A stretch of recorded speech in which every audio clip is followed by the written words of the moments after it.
This week with Precious Killer. Welcome to your family this week with Precious Killer. I want to start by apologizing for not being here exactly when it was exactly 5 p.m. as we planned. I'm so sorry. I'm so sorry. The reason is that maybe you didn't know I am under authority. We are under authority. And whenever you are asked to come somewhere, whenever you are asked to go for something, whenever you are invited by those that are above you, you have to. So sorry. We didn't finish early, and with so many other things, eventually we are here. So please, I am sorry. Forgive me. Just forgive me. And this time around, do as if I didn't offend you. I'm trusting God that with time we'll be able to get everything right on this platform. Okay? God bless you. Thank you for forgiving me. Right away, we are moving into what we are discussing today, and that is the stinging memories of our partners. Don't forget, this is your family this week with Precious Caleb. Is an outreach arm of Family on Focus International. Yes, Family on Focus International is a fully registered NGO that focuses on relationships, homes, and marriages, working towards restoring, building, and establishing relationship homes and marriages, making same heaven on earth. So we try to reach out to the singles, the married, the separated, the divorced, and the widows through different arms, through different areas. One of the ways of doing this is our monthly Hear Me Out talk show. We have the one we call Family Affairs Publication. We have our youth empowerment. We have our family portfolio. We have our reproductive health. We have so many arms. This time around, we are coming to you through your family this week with Precious Caleb. I'm sure now you are smiling looking at me because you can see that I just couldn't help coming late to this platform. But I'm trusting God that so far so good. You're going to be blessed. Your relationship is going to work this week. Weeks to come, years to come, your relationship will work. Your marriage will be sweeter this week. Weeks to come, years to come. Your home will be more peaceful this week. Weeks to come, years to come. God bless you. So let's go straight to what we have for today, and that is the stinging memories of our partners. When I was growing up, I heard severally that scorpions can sting, bees can sting, and the way the pain was described to me, I didn't want to experience it at all. But one day, in one of those places where my father was pastoring, it was a rocky area. I didn't know when I sat a place where there was a scorpion. I felt something sharp and painful by my leg. I screamed. I was much younger then. My brothers, my sisters, my mother, my father, they all ran to where I was. They carried me, they checked. They said it was scorpion, it was scorpion. It was hell. It was painful. That should be in my 5 or 6 years. So they tied this one, they tied the leg, they got one rope, they tied it. I was in pain. Oh, God forbid. I was in pain. They used razor, they cut open that place, pressed the blood, they got bubble shit, they got so many things. It was painful. I don't want to think about it. Yes. And some of us that come in contact with original honey, we know that sometimes when you're dealing with honey, you see bees around. And my elder brother taught me that anytime you get close to original honey or when you see bees, try as much as you can to cover yourself with anything that can cover yourself, that can cover your body, so that bees will not sting you. That sometimes when bees sting somebody, the person can die out of pain from that. So that has taught me that truly when something that something that stings does not give us a pleasant experience. Now we are coming to the stinging memories of our partners. Now we are trying to say that there are some memories we have concerning our partners that can be so painful, as if we're experiencing stinging from any of these creatures that can hurt us. Yes, there are those thoughts, there are those memories that we have about our partners, and those memories haunt us, hurt us, give us pains, and make us to feel restless, uncomfortable, down, sometimes depressed. And we see ourselves blaming ourselves so much.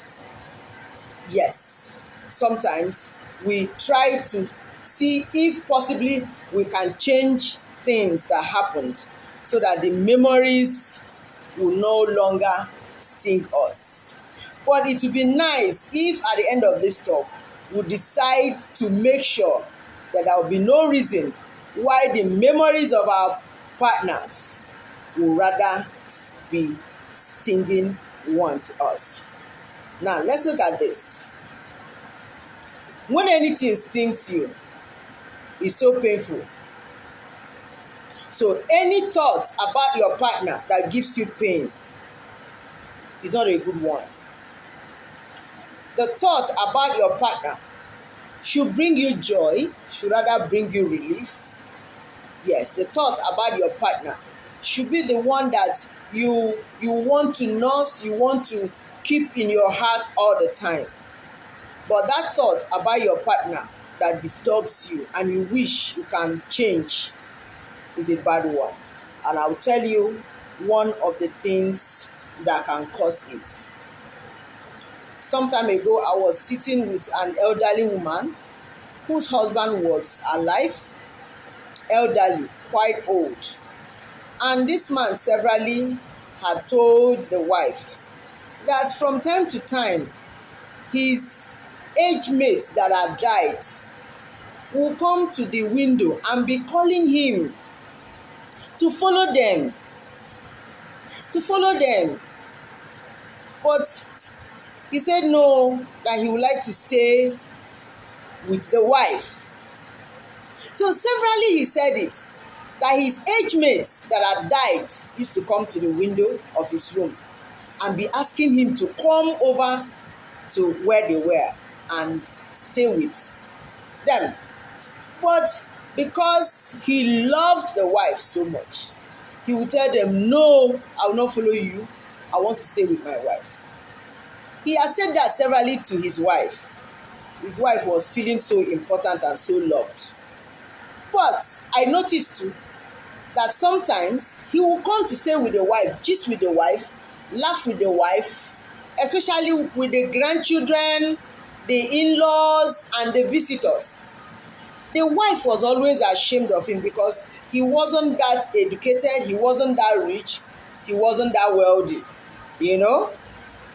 And she'll be telling him, you're embarrassing me here. Just go. No, you're embarrassing me. You're embarrassing me. Why are you even here? Go. Let me attend to visitors. One day I called the woman. I said, this man has told you severally that his mates that have died have been calling him to come and join them over there. But he had decided to stay back because of you. And now, you that made him, that you that was the main reason why he had not followed his age mates that had died. You are now the one that is always telling him that he shouldn't stay where you were with your friends, with people, that he was embarrassing you, that he should go. Just know that indirectly, you're sending him to that company that so much wanted him. The woman did not understand. I said that times to that woman.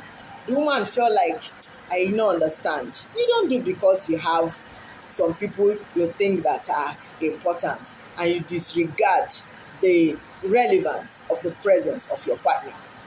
Yes. Anything about your partner that you think is embarrassing to you, you can work on it. Yes, you can actually work on it. or you can look at your partner and with the mind of love, you cover his or her mistakes and enjoy him or her like that. Because they say monkey no fine, but him mama like him like that. Are you getting what I'm saying? It wasn't long. That man followed, died. Let me keep it there. Eventually, it wasn't long. The man died and he died happily, smiling, looking at the wife, smiling, and slept and didn't wake up. When the woman called, I said, good and fine. Several the woman will call me and be crying, oh, that she was missing the husband. Can you imagine? Oh, if the husband had known, oh, he should have stayed back. That she was ready to tolerate any nonsense from the husband. That she would have, even if the husband like, let him poo in the parlor, let him pour saliva, let him, you could have remained alive for her. One day I asked her, you remember that severally the man told you that his age mates that had died were calling him and they were sounding friendly to him, but he decided to stay back because of you. But you were always sending him away from you. So a time came, maybe the strength for him to stay back, he lost it when he thought that you didn't want him around, that he was constituting nuisance or embarrassment to you. And he loved you so much, he didn't want to be the one that would be making you uncomfortable. So he decided, let him just go so that you'll be happy without him embarrassing you all the time. As I'm talking to you now, the woman is still managing with the stinging memories of the husband. She lives from time to time with the thought of pains, of regrets.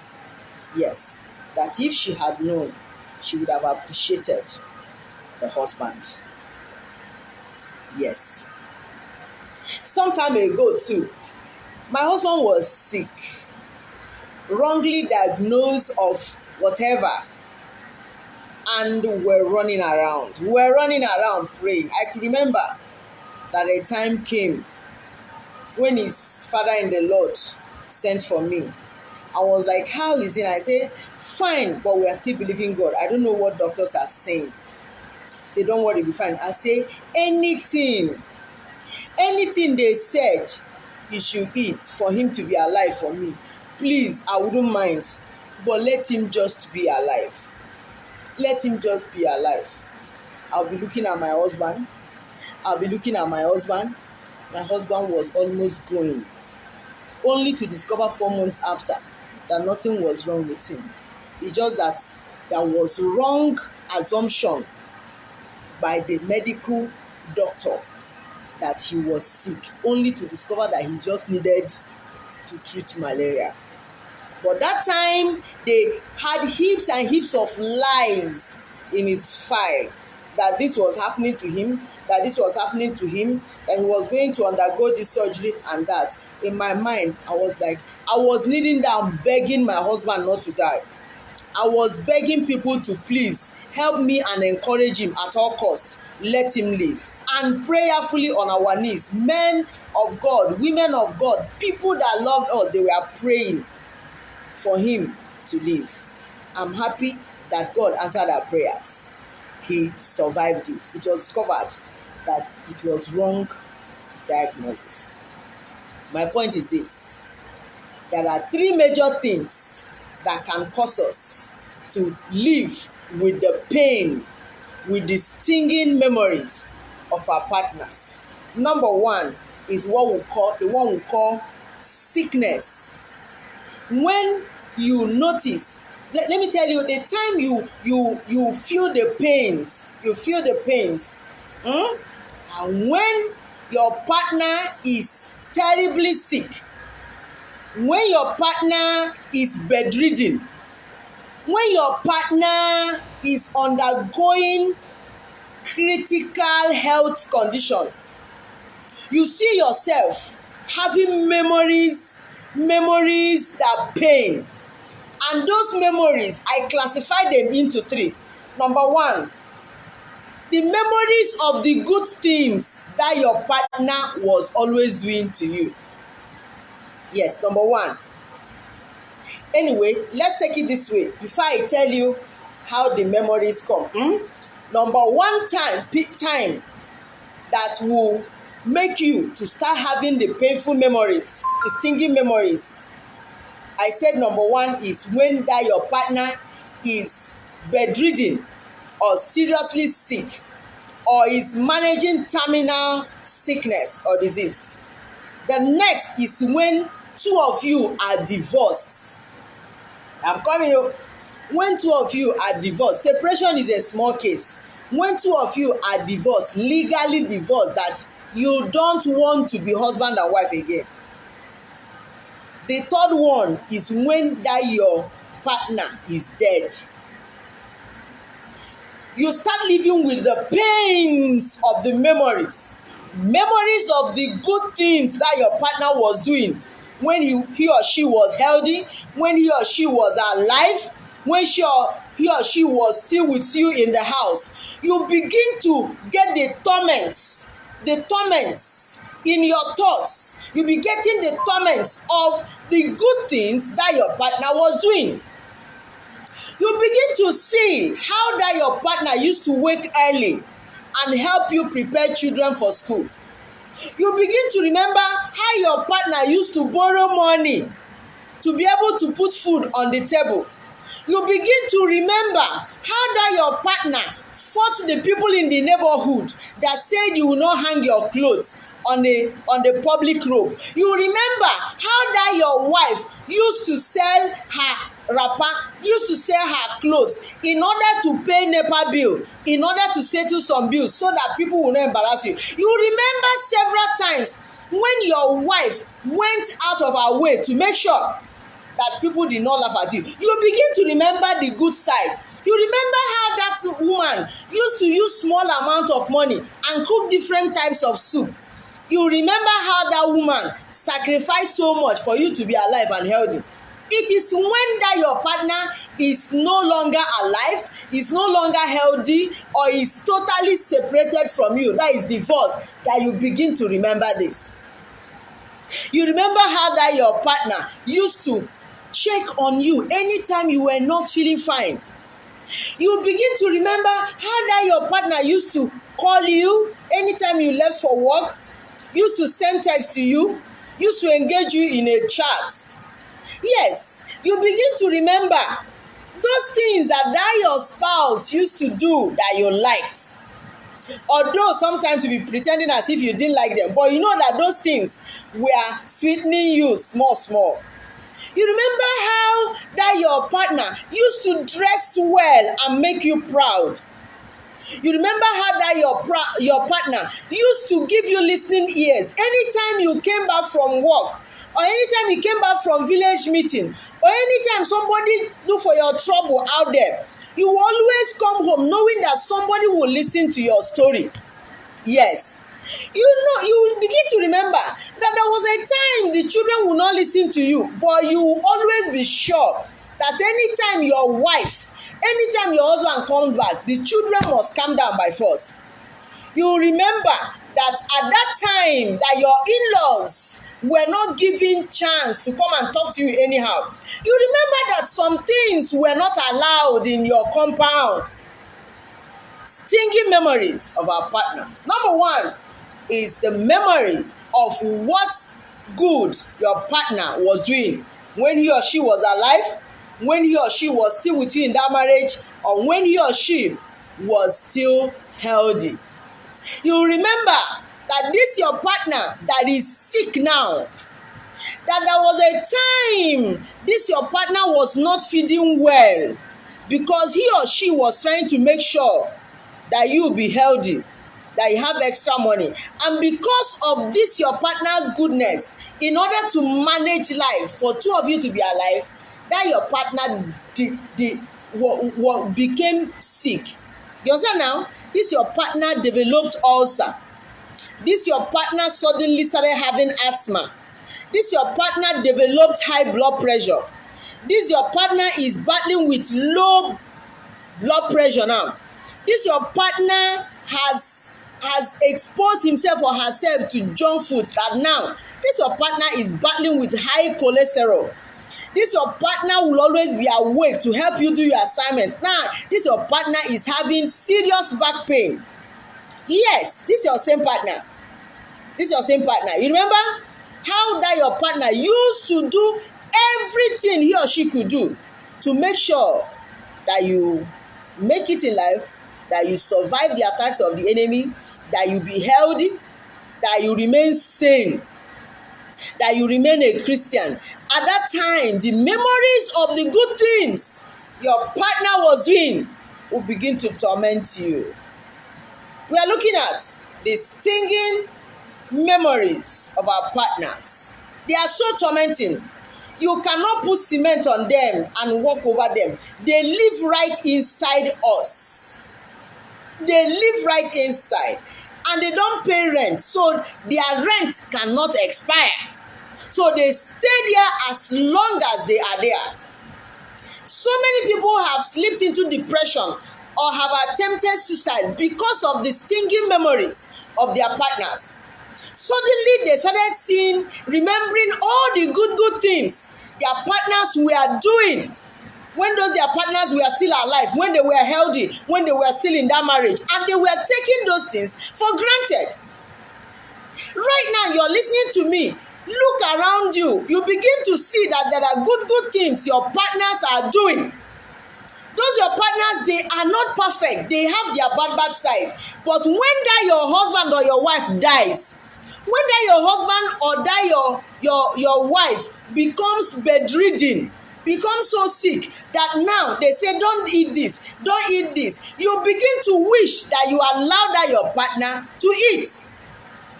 Yes. Or when that your partner has divorced you, you begin to remember those days that your partner used to use beautiful handwriting and write love letter to you. You remember how that your partner used to dress fine and ask you whether you liked the way she was looking. So, it's a terrible experience to have tormenting memories of our partners. I said this can happen when the partner is dead, is divorced from you, or is terribly sick. Because sometimes we just wish that things will turn around. Most times those things don't turn around easily. So, number one stinging memory is which one? The thoughts of the good things that your partner was doing, which you don't have now, or which you may not be enjoying anymore.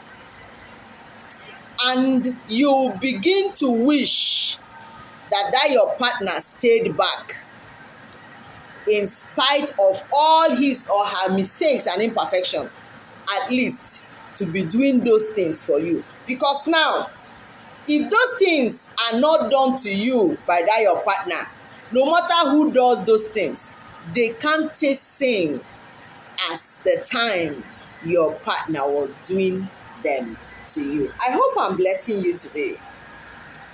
Number two memory that torments is the thoughts of the bad things you did to that your partner. Is a terrible thought. Is a terrible torment. When you look around, your partner is no more.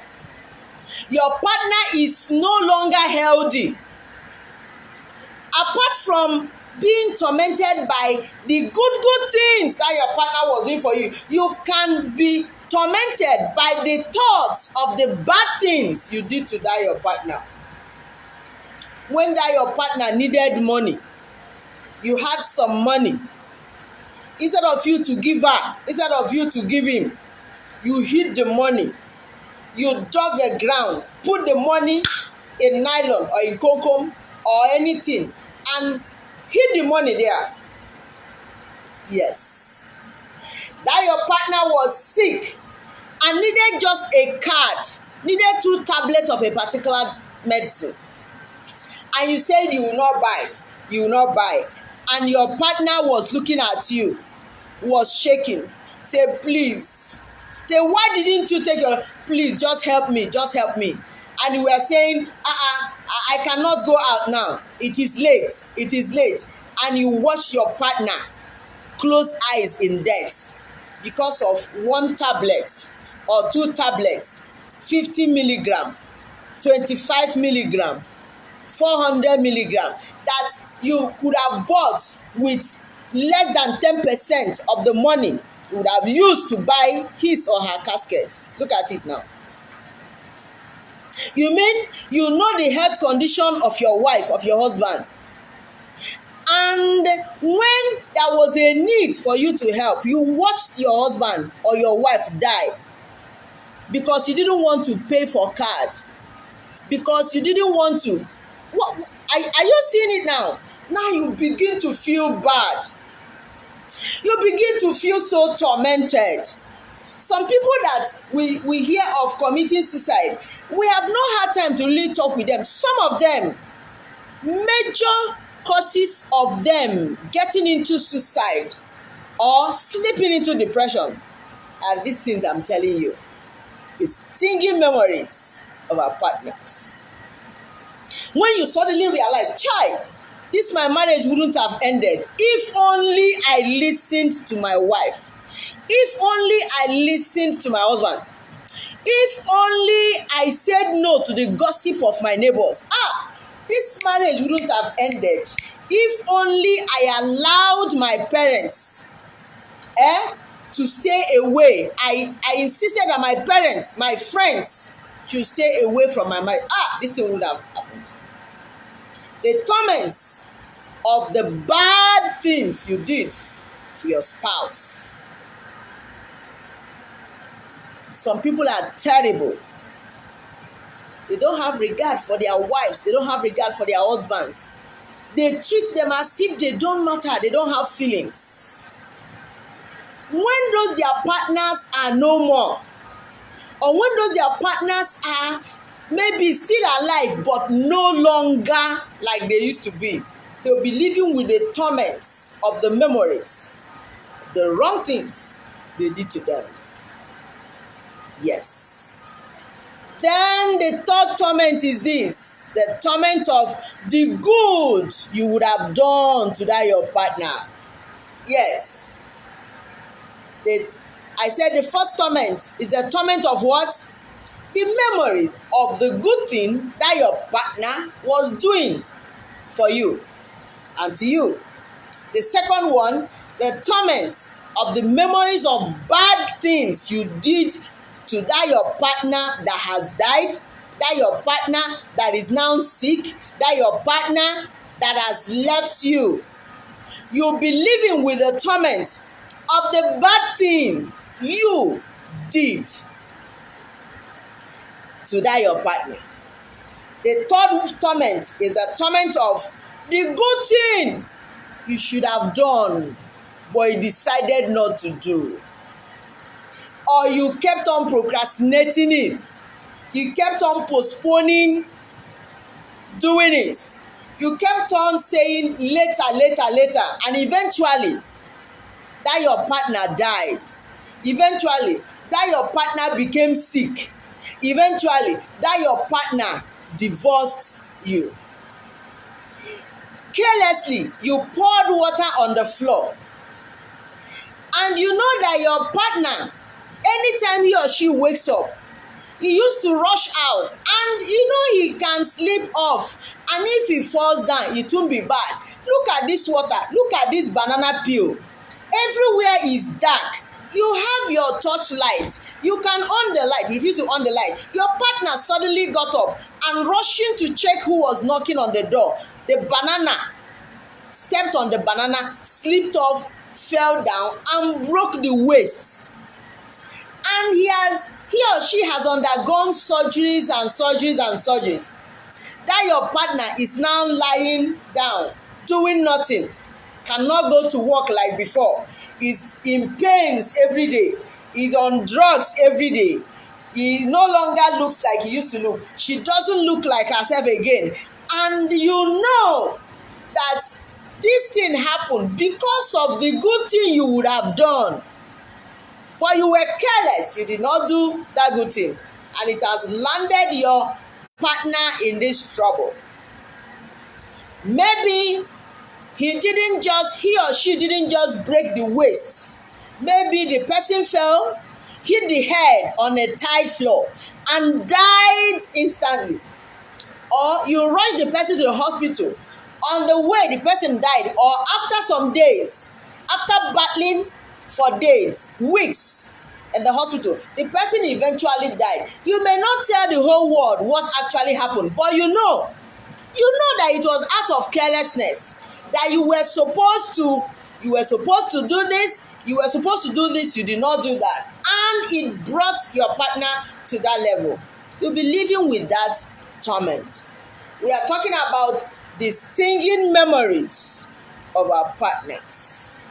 The stinging memories of our partners. And remember, we said that these things occur when the partner is either sick, terribly sick, or dead, or divorced. And we said that these memories are memories of the good things the partners were doing that maybe we didn't appreciate, we were enjoying, but now those things are gone. The next one is the memory of the good thing we could have done, we should have done to our partners, but we did not do.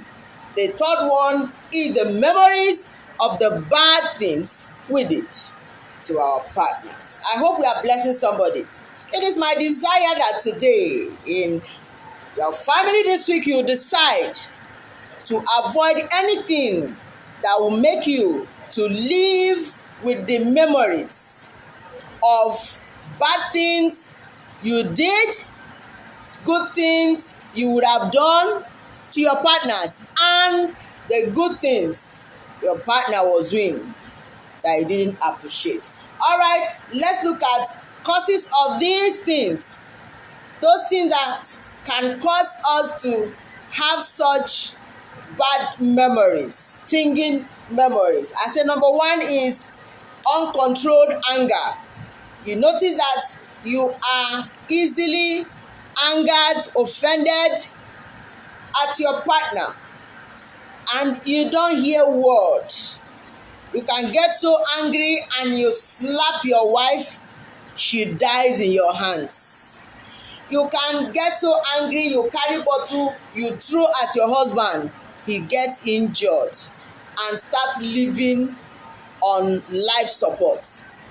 Uncontrolled anger can bring one to that point of having stinging memories. Another one is negative influence.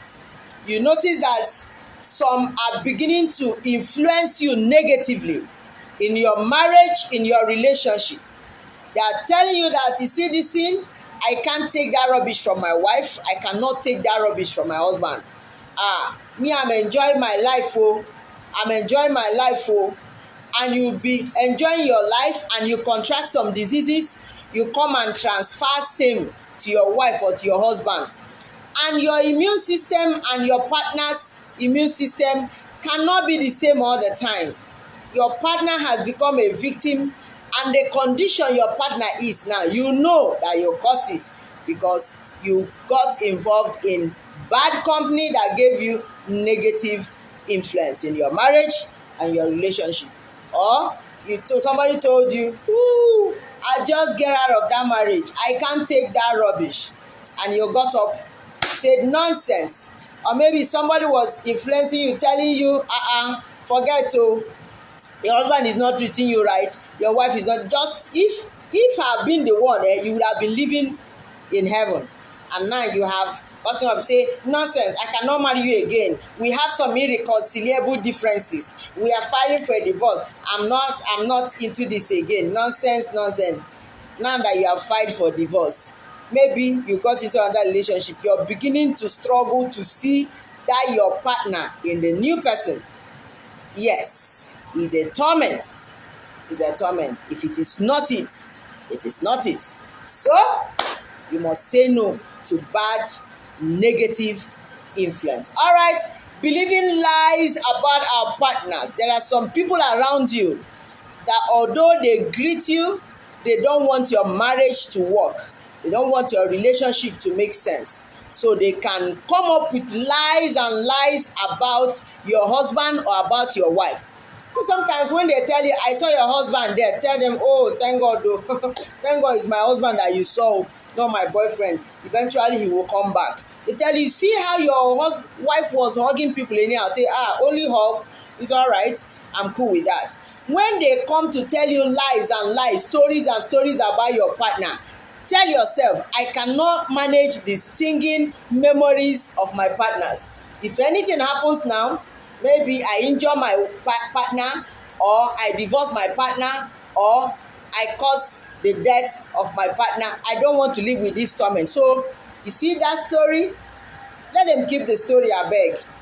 There are better things to do with my life than listening to lies or offensive stories about my husband, about my wife. All right, the next is no or withdrawn support. That is another way we offend our partners and cause them to be either sick, get divorced, or even think of not being with us anymore, or even die. That one is giving our partners no support, or withdrawing support we should have been giving them. Okay, all right, the next is neglect or no attention. If you look around and your partner is no more, the pain there is that your eyes will suddenly open and you see that it would have been a sweet thing to be giving your partner attention. At that time, you'll be wishing to have your partner around so that you give your partner maximum attention. Okay, adequate attention. The next is abuse. Abuse could be verbal, could be emotional, could be physical, could be financial. Anything that you do towards your partner in order to control your partner in a way your partner does not like is called abuse. And if you're doing it, you are actually piling up stinging memories when your partner is no longer with you, or is no longer alive, no longer healthy. The next is when you have pride or bloated ego. You won't be having time, you'll be looking down on your partner, and before you know it, the marriage is gone, or your partner is sick, or your partner is dead. So deal with that self-ego. Tell yourself that whatever you are by the grace of God.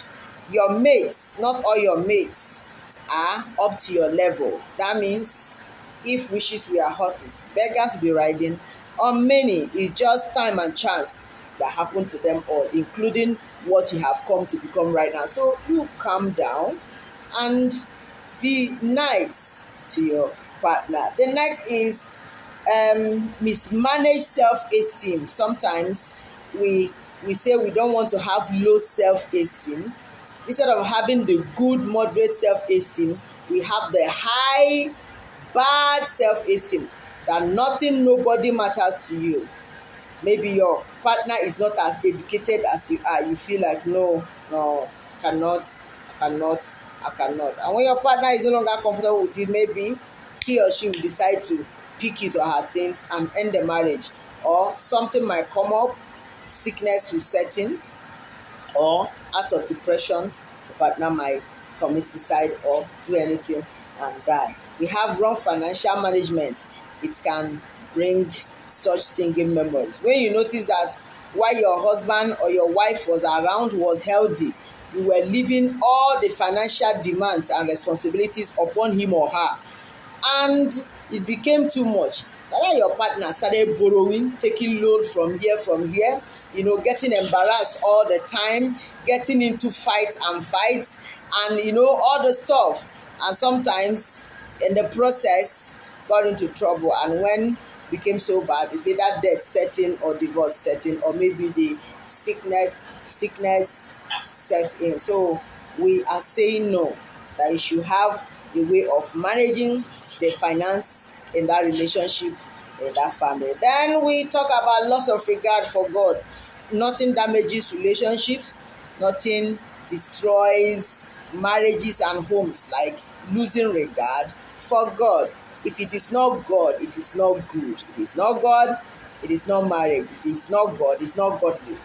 It's only good when it's godly. So if you begin to lose regard for God in your relationship, in your homes, in your marriage, then you are losing it, because definitely something is going to happen, and that thing will make you to start living in stinging memories. I give you another one: prayerlessness. It is a fight for relationships to work.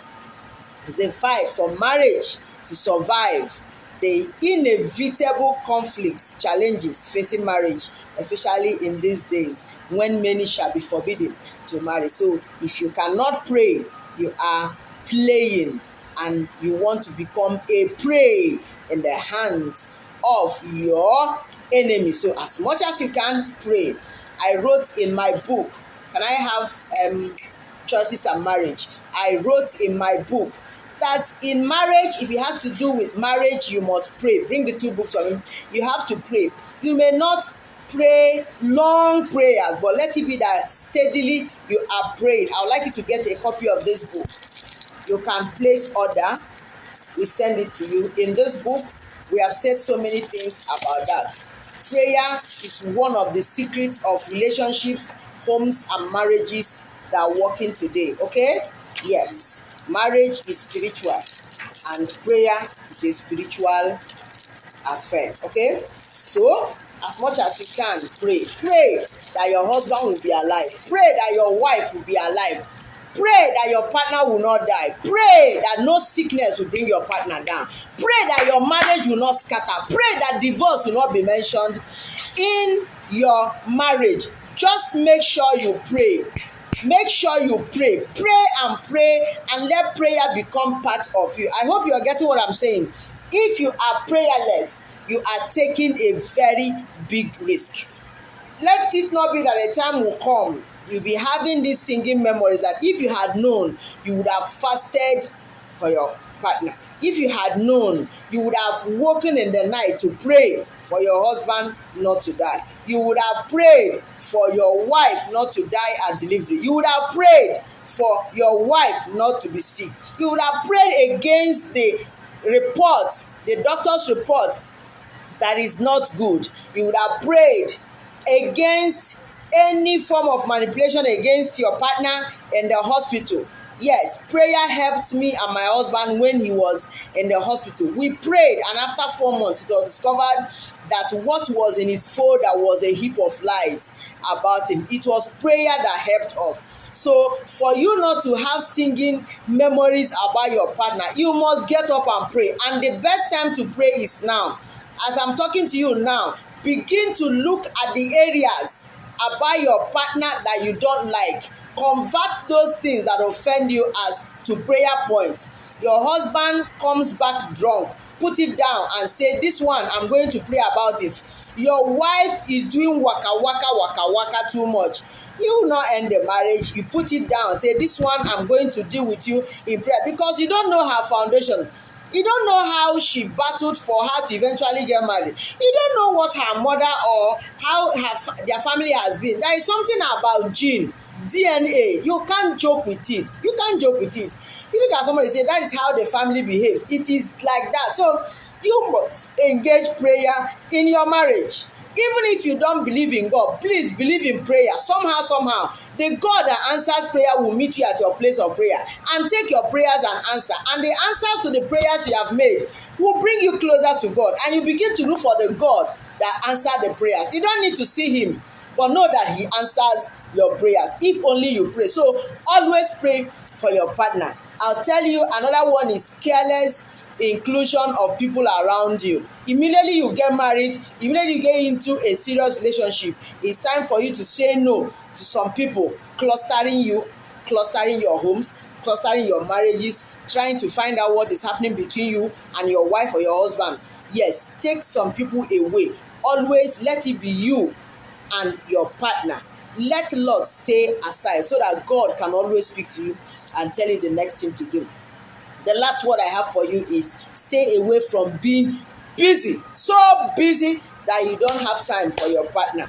You'll be shocked to know that your partner that you're not having time for, your neighbor is having time for him or her. Your colleague in the office is having time for your wife or your husband. Yes, that your wife that you're too busy to admire her looks. Let me tell you, as she's stepping out going to job, there are some people that are sending texts to her telling her how beautiful she's looking, and it is natural for a woman to walk towards, to move closer to somebody that tells her how fine, how beautiful she is. And men like a lot of praises. So if you're too busy to praise your husband, let him know that what he's doing is wonderful. That bringing food to the house is a wonderful thing. There is somebody that is standing by that wants him to buy a bottle of Coke for her or for him, and the person will sing it as if he bought a plot of land at GRA for him or her, and before you know it, the marriage is going because you have been too busy. All right, I think so far I've been able to help you to know that there is this possibility of somebody to be tormented with the memories of partners. When the partners are dead, the partners are sick, or when the partners are no longer in that relationship with them. And it is possible for us to stop that when we love our partners the way God loves us, okay? When we make expected moves, like now you have listened to me, you have seen the areas you have not been doing well, and you don't want to be tormented with such memories. It's time for you to now start making moves.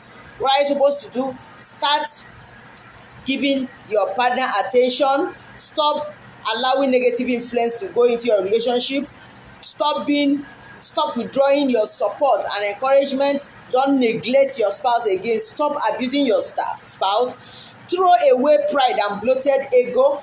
Don't mismanage your self-esteem. Don't manage finance wrongly. Let there be no loss of regard for God. Okay? As much as you can, allow prayer to be part of your breathing and breathing out in that relationship and that marriage. And please don't include careless people, those that talk carelessly, behave carelessly, dress carelessly, do things carelessly, go to places carelessly, keep company carelessly. Don't allow such people in your relationship. And please, as much as you can, please throw away excess busyness that will make you not to have time for your partner. Don't forget, this is your family this week with Precious Caleb. The last one I have for you is this. Please, as much as you can, remember that God gave you your partner to dress and keep. So as you are dressing that relationship, that marriage, is expected of you to also guard it and make sure that there will be no reason for you to lose your partner in debt, to lose your partner to sickness, to lose your partner to divorce. And if any of these things has happened to you, I'll bring consolation to you by telling you that the past is gone. You can now decide to focus on the legacies, the good memories, okay, and about your partner, and see how you can make amends by taking care of whatever your partner has left behind. And if your partner is sick, terribly sick, as much as you can, by the grace of God, engage prayer, good counseling, get good counseling, meet the right people. You see how God will honor your faith, and your partner will get up again. Yes, your partner will get well again. And if there is something called divorce, we have so many people that have attended our programs divorced, but along the line, somehow they got back together. Such can happen to you too. As you have heard this, you know what to do.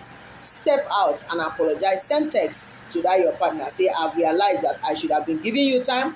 That was too arrogant. I was too proud. I was being so busy. I was allowing negative influence. I was allowing careless people around us. I am sorry for all those stuff I've done. Please, will you mind giving another chance to this our marriage? Let's see what God will happen. If you give another chance for like 6 months and it doesn't work out, then fine.